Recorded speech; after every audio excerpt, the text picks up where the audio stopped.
The speaker this morning is known to some of us as Jeff Jans. He is a thespian, so he can be he wears many faces, I think. There you go. And for those of you that weren't around last month, he gave a great talk on spirituality and humor. And so it's a ba-dum-ba-dum talk here. We're gonna do the punchline to that today. Is there anything else I should do in warning them? There might be some jokes that are a bit off color. Okay. But not too. Well, you'll have to be the judge. Yes. So we will be the judge. That's your job. Jeff? Thank you very much.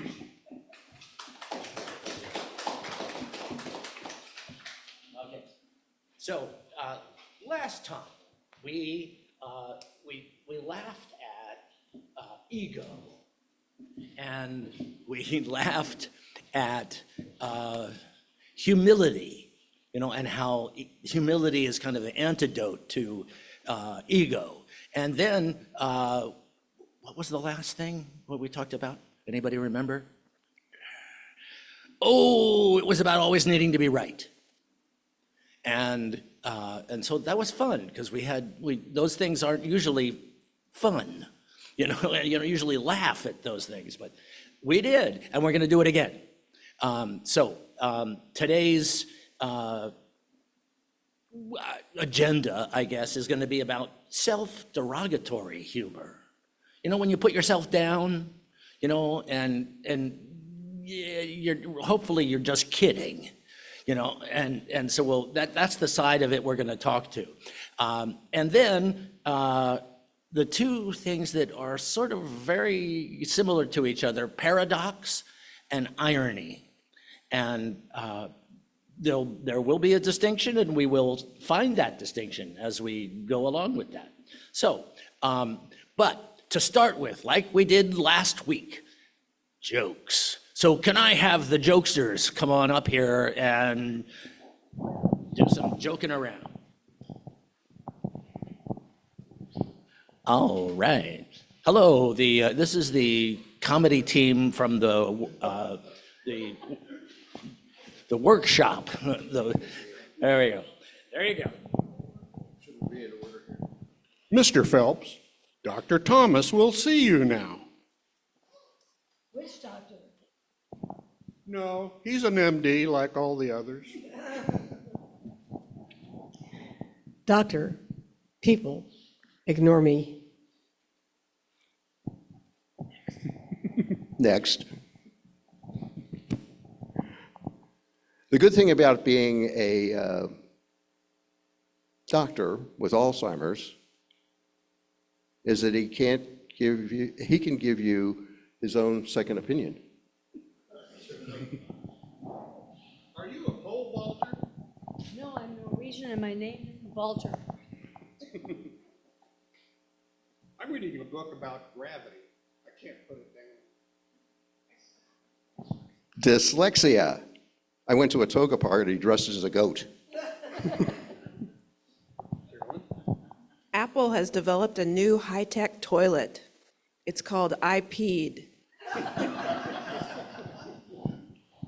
I called up SeaWorld. I got a recorded message. It said, calls may be recorded for training purposes. A man called the police and said, I found a suitcase with a cat and 4 kittens in it in the forest. The operator said, That's terrible. Are they moving? the man said, I didn't ask, but that would explain the suitcase. I told my friend she drew her eyebrows too high. She looked surprised. Why do those ballerinas all dance on their toes? Why don't they just get taller women? What do you get when you cross a joke with a rhetorical question?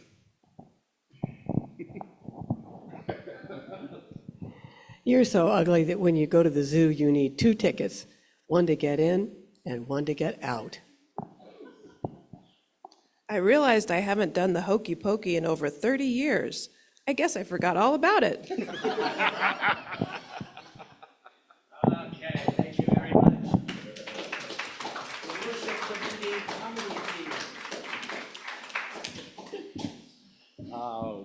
Wonderful.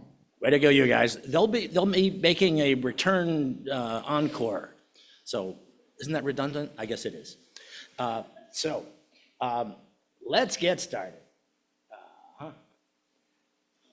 Dialectical thinking. Yes. Has to do with opposites. And so if two people are debating or in an argument of some kind, the opposing views are what is dialectical.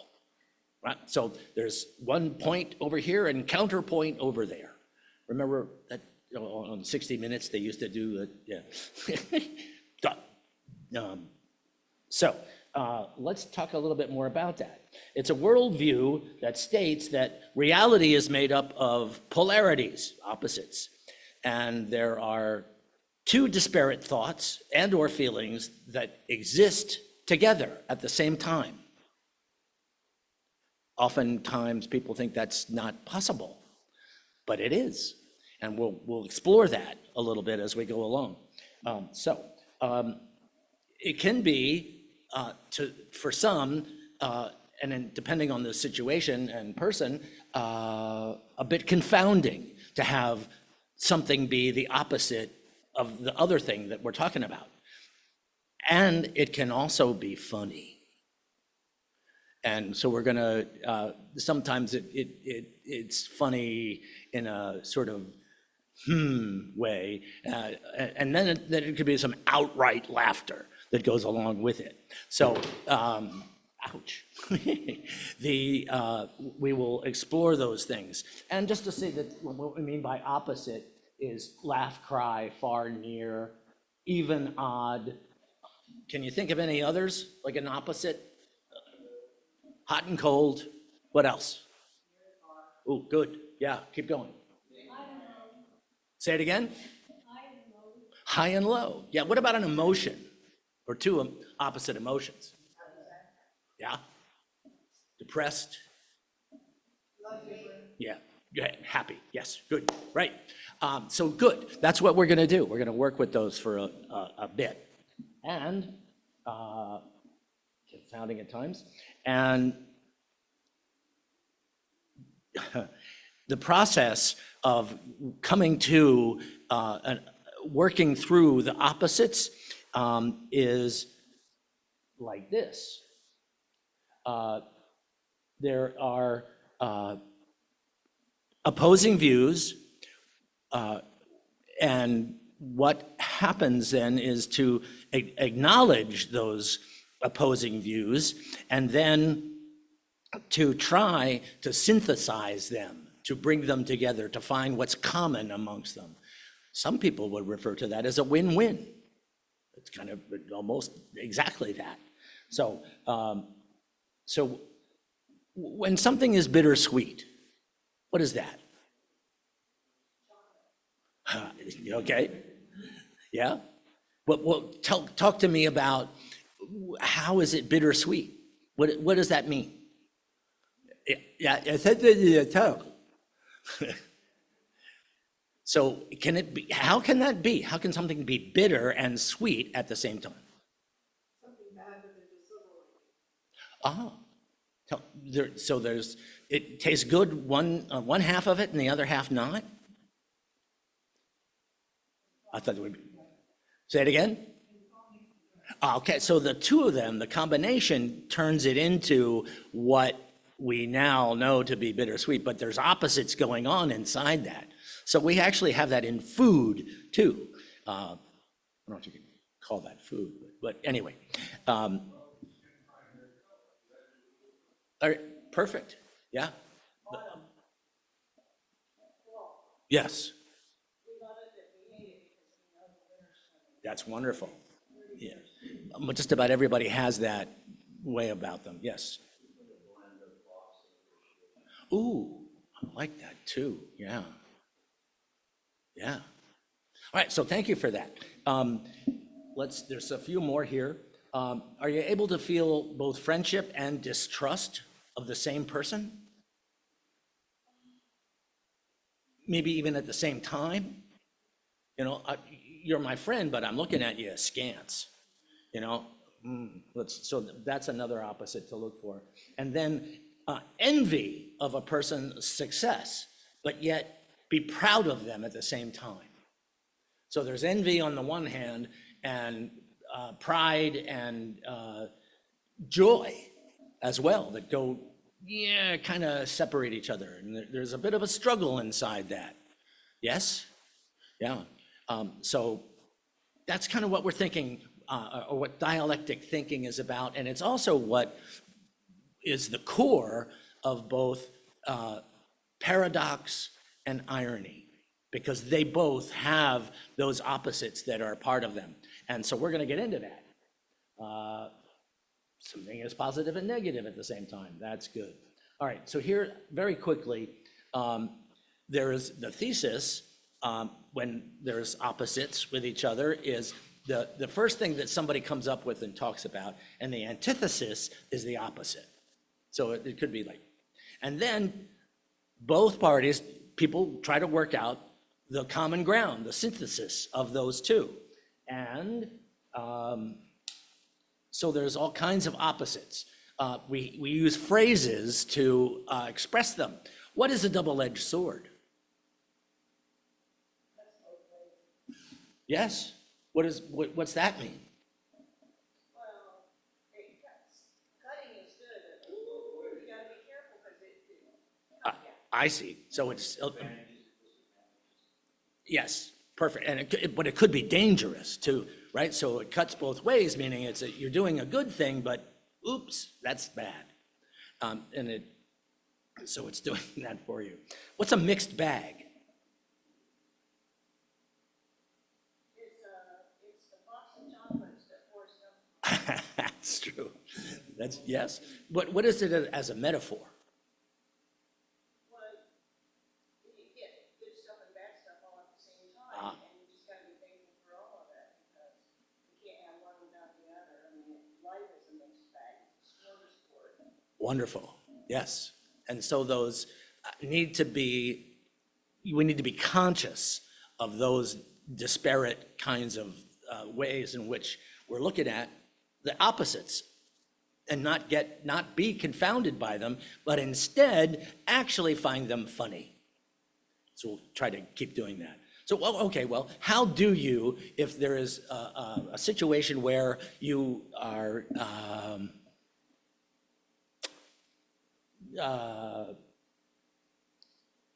a mixed blessing, how do you find humor in that?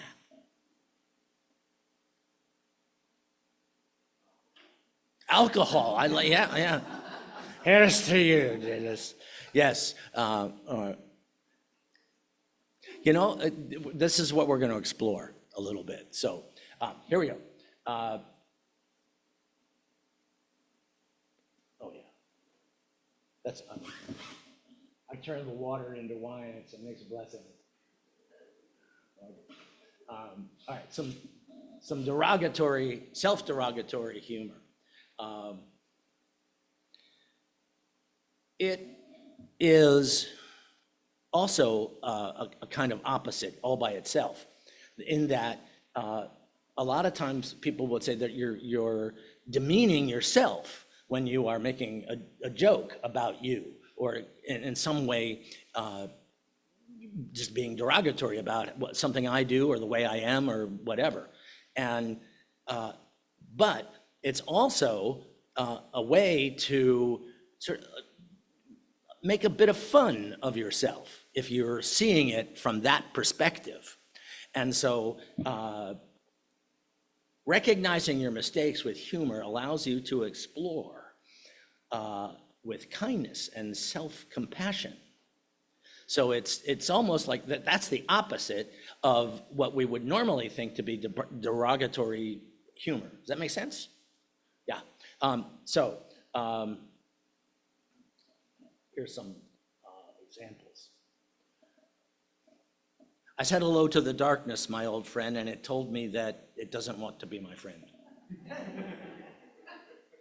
Simon and Garfunkel. Feel free to use me as a bad example. That way I won't be too useless. Totally useless, yes.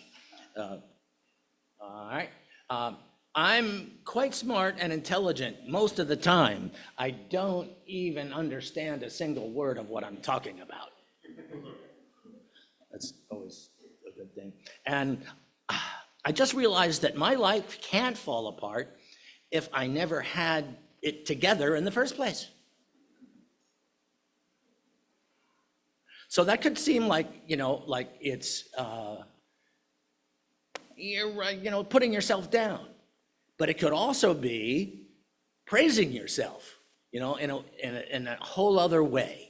So those are the opposites that are going on there. And one more, I think. Yep. I'm only posting on social media so everyone else can feel better about themselves.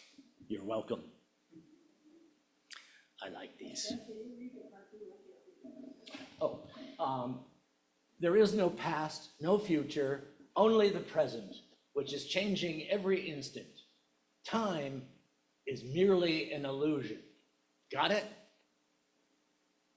And then I think so. I could repeat that. Would you repeat that part about, oh, and the guru says, sorry, gotta run. I'm late for a meeting. Little irony going on there. Right. Okay. Yeah, thanks. Anytime that you see a joke up there and you can't read it, tell me and I'll read it. I'll make sure. All right. So, self-derogatory expressions are enable you to laugh at your own overreaction or misinterpretation of something, an event, a person, something a person said, and then and laugh at that, laugh at yourself, and what happens when you do that? When you've done something that you go, oh, how stupid is that? What happens then? Doesn't it just kind of lift off you? Don't you just sort of let it go after that? And how is that when you've done something like, oh, I spilled something that stained something else, and now I'm so clumsy, but then I can laugh at that and laugh at myself for all the other clumsy things that I've done, rather than just go nuts, go crazy, or I did it again. So that's the idea, is to have both in your mind simultaneously. And I love that one too, about the lost baggage. We don't consider it lost. We like to think of it, it's off on an adventure. Or, don't cry over spilled milk, God just had the dog. Wow. Yeah, that's being positive, turning your craziness. Okay. Anyway, so when a person's interpretation of a situation or relationship is not the end of the world, but instead you see it as funny, it is called a comic reframe. And I have an example. Okay, I spilled and stained something on my shirt. I spilled something on my shirt and pants too, both. It kind of like went all over me. It was, that feeling. And in a restaurant too. Anyway, I thought, I'll do something I'll make sure that I get this cleaned. So I put it in my closet and promptly forgot about it. And then it came time to go to Cindy Swall's wedding, right? So, and that was in Maine, and so we had to pack up a whole bunch of stuff, and I inadvertently forgot. How do you inadvertently forget? Anyway, it's not possible. Okay, so that stain were on both those pants and the shirt. So I took them both and packed them. And so get on the airplane, rent a car, drive from Boston up to the place in Maine, and take out all our stuff in the silly little room we had. And oh my God, I'm looking at this clothing that I'm to wear tomorrow to the wedding, and it's just a mess. And then it occurred to me that I do this quite frequently. And this is probably one of the worst of the times because of the stain itself and then the situation that it's going to be in. So I just had to laugh, and at the same time, just sort of let it go. Mickey wouldn't really let me let it go, but just to tell you that. So anyway, I tried. So, I mean, that's a really great situation because it was, wow, I really did a bummer there. And so what I did was cover myself, in various places so that I didn't have, you can't see, oh, well, a jacket, a sweater that comes, yeah, something like that, so that, and I walked around like this most of the time. Anyway, so that is my example of turning something that is could be derogatory into something that is funny, and I just stopped being crazy about it right after that, and I thought, oh, great.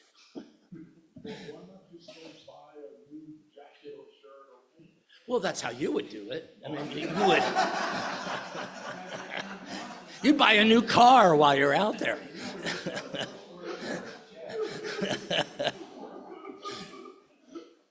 Couldn't resist. Thanks, Dan. Okay. So, a paradox.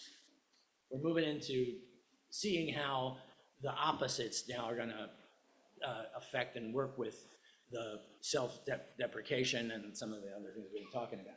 So a situation that seems contradictory or illogical, but can reveal a deeper meaning, a truth, or it's a joke. It's funny. And so it can be both of all of those things at once. And sometimes that's confounding. So let's do this. This sentence is false. What's your take on that? Doug? What do you mean? So this sentence is false. Can't be the truth.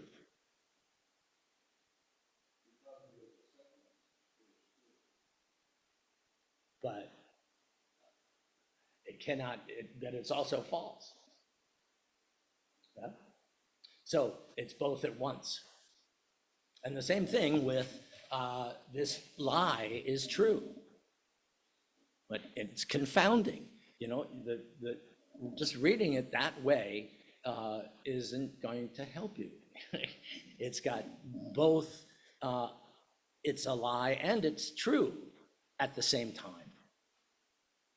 So, it just says nothing. All right, so, okay, talk to me about that.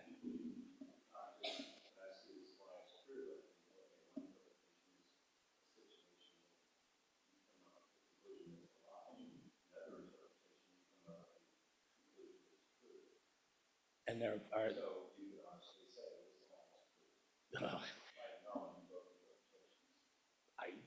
You could try to do that, yeah. It could even work, yeah.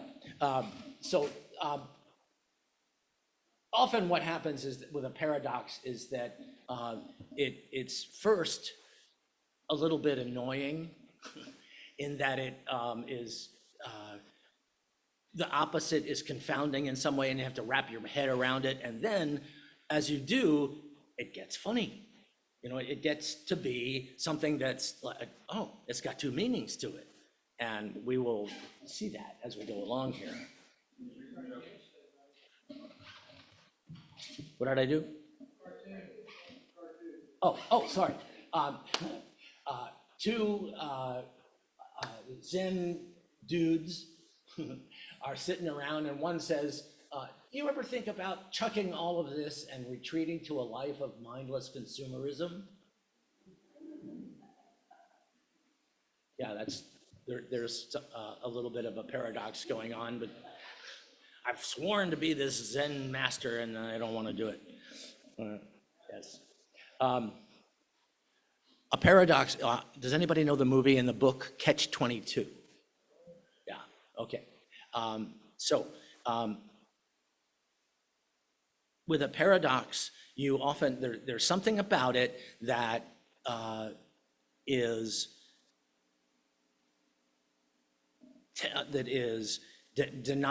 two parts to it. One that is a statement, and the other part of it denies the statement.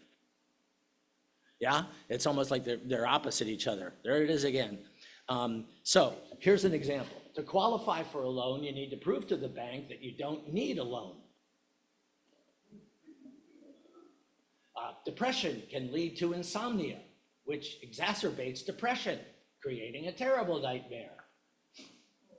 I know, that's the kind of dark humor going on there. But that's the idea that of how a paradox can work that way and be heartfelt and be funny at the same time. So here is an example of a paradox from the movie of Catch-22.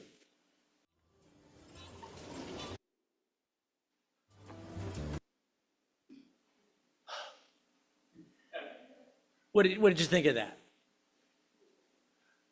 It's like, oh my God, the guy keeps going, what? What? I don't get it. You know? And that's the confounding thing.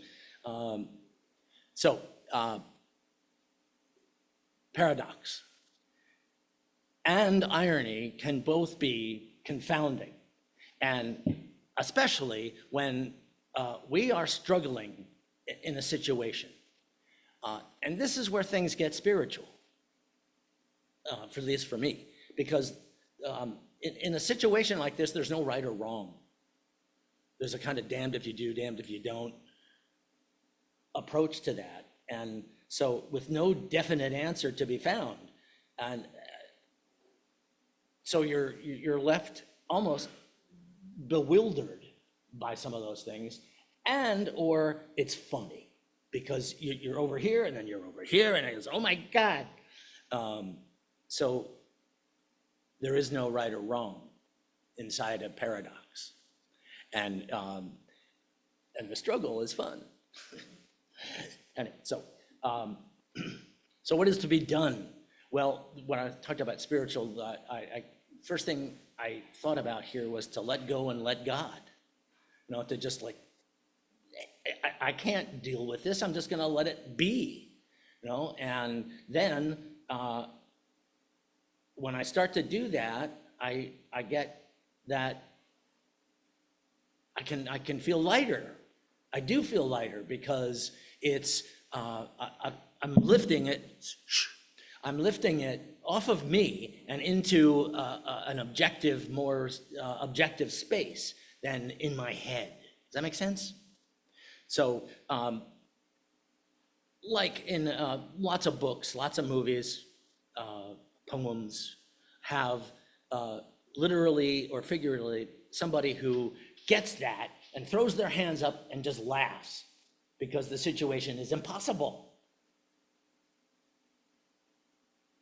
And that's, I think that there's a time there to reframe, like what I was talking about before, that you are able to see the whole of the situation from a different angle, and maybe a third, and so there's ways to look at that and that are funny. So that's the idea behind that. Irony. Something that seems deliberately contrary to what one expects and often humorous as a result. Also, it's inappropriate. So, but here's some examples. A person wearing only a towel gets locked out of their residence. Ever seen that in a movie? Has that ever happened to anybody? No? It happened to me. Happened to Mickey. I walked out of a hotel room with my bathing suit on, and had to go to the front desk, which is just about as bad. Almost, yeah. I wish you had a towel. Just knock on somebody else's door. Can I borrow a towel? Or you go to the, yeah, it's funny. That's great. A husband introduces his current wife using his ex's name. Oh, my. That's not going to be a good night. This is one I just discovered. Chinese alchemists were looking for a way to create immortality, but instead discovered gunpowder.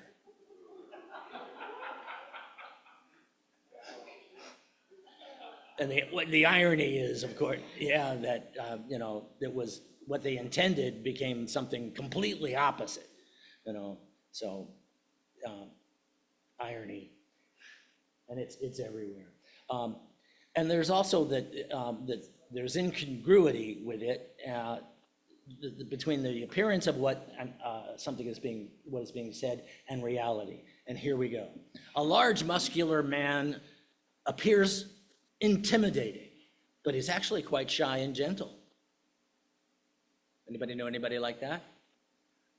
Yeah.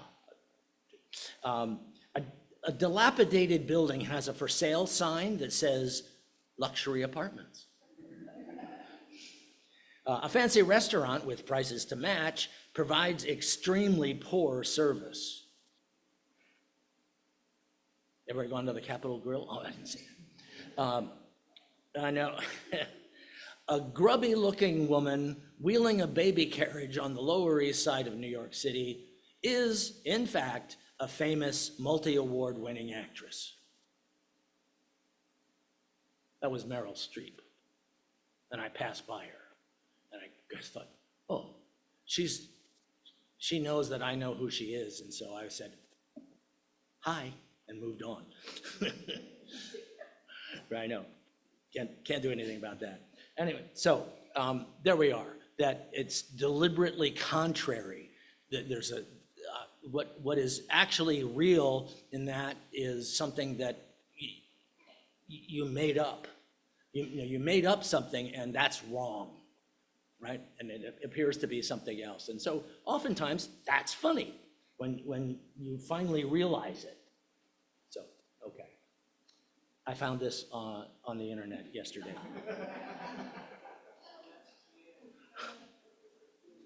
That should be a bonus. It should. I kept looking at it, and what the hell? What? And then finally I just said, that's really funny. Wow. So I had to share it with you all. Okay. So a paradox. A situation, person, or thing that combines contradictory or opposite features, and is often funny. So a person needs a job, but in order to get a job, a car is needed. However, without a job, the person can't afford a car. When too many choices are available, most people are either unable to make a decision or have a very hard time doing so. Ever had that before? Where you got like 1,000 choices to decide upon and you can't decide on any. No. So yeah, hard to do. And then a group of people collectively decide to do something that none of them privately want to do. So a whole group of people are like, decide on going somewhere they didn't really want to.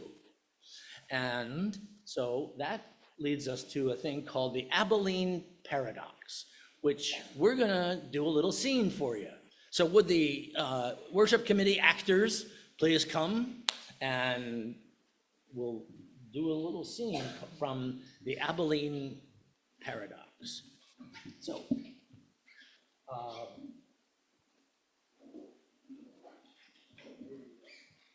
right, I got the beginning. On a hot afternoon in Coleman, Texas, a family is comfortably, despite the 95-degree temperature, playing dominoes on the porch. There's no talk for about 5 seconds. How about we go to Abilene for dinner? Well, that's 50 miles there and another 50 back. Sounds like a great idea. It's a long drive, a hot drive, but okay, sounds good. But does your mother want to go? Of course I want to go. I haven't been to Abilene for a long time. They all pack themselves in the car, and it gets hotter and hotter.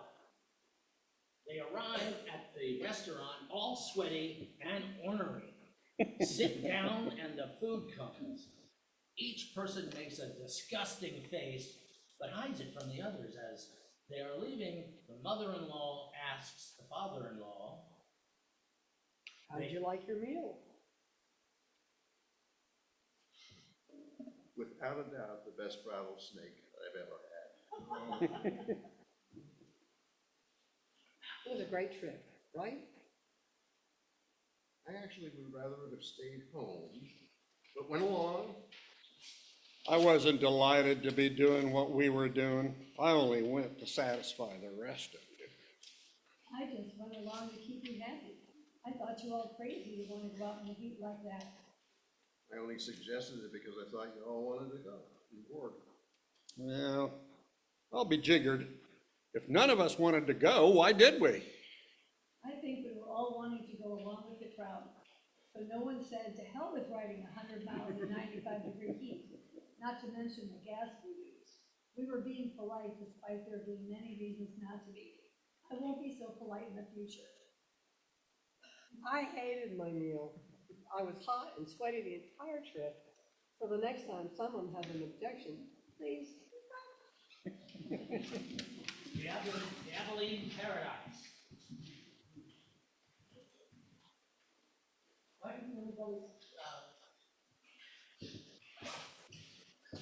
How come none of them spoke to what was true for them? Say it again? So yeah, if I say, I don't want to go, then the people will try to persuade me and I'll still have to go, oh, okay, all that, yeah, that's true. Why else? That's a good one. Yes? Tell me more. No, tell me more about that.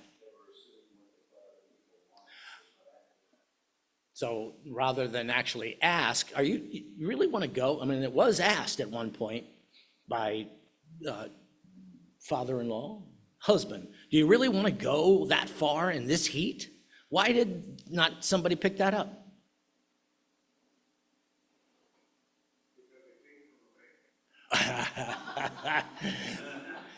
Now that's something I really don't want to deal with. What's it next time? Third version of this. Say it again? Yes, she did. No, she said it like she could care less. Was she did it very well. There you go. People pleasing and not being able to, not being honest with expressing, how you believe, because for whatever reason, maybe you felt like if they disagreed, that they would be it- copacetic with others. That's true. It's back to what Sherry said, basically, that it's the, I don't want to cause trouble. I don't want to get, people will think badly of me if I don't go or want to, or talk everybody out of it. Anyway, this is a classic sort of paradox that is used quite often in leadership development classes. And we thought, well, I'll try it out on you. So thank you for, being, rats in my cage. Oh, sorry. That's not funny? Okay. It's been used for a long, long time since the cars didn't have air conditioning. Really? And it wouldn't have mattered even if it had in this case. That's true. Me and the guy when we were on the porch, lots of foods. Yes. So, right, and look at the picture. I mean, that's the 1880s. Okay, so how do irony and paradox enhance spiritual practice? Yeah. What does that do for you?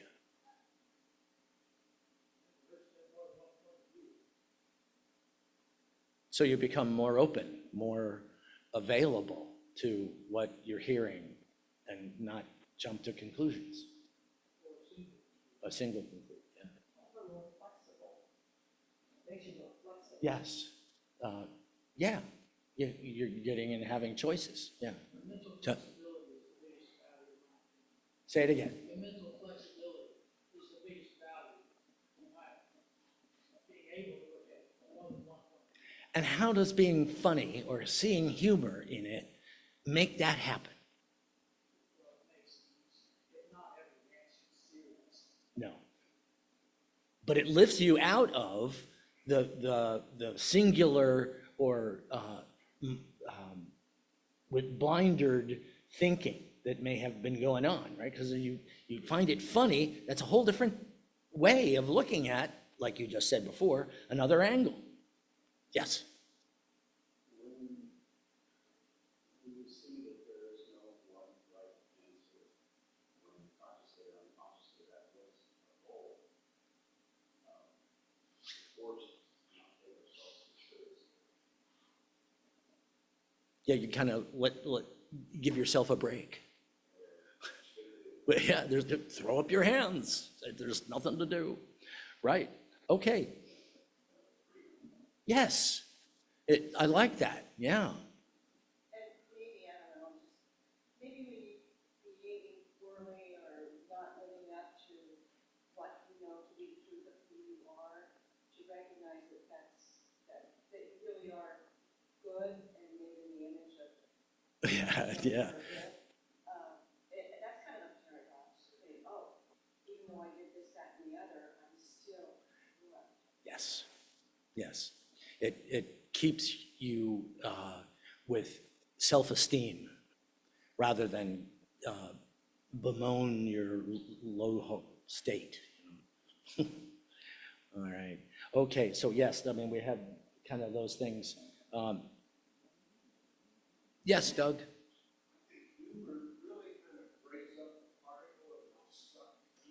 Yeah.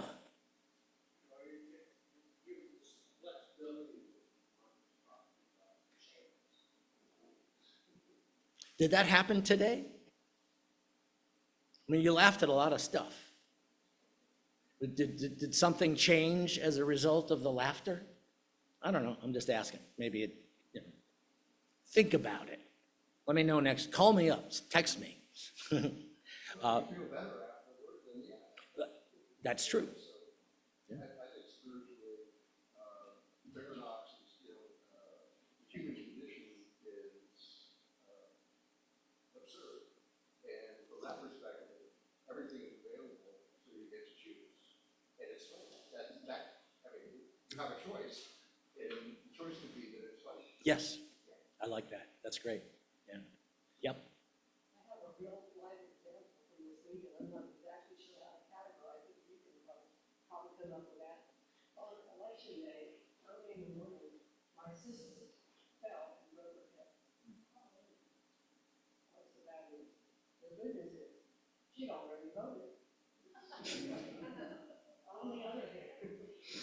didn't matter.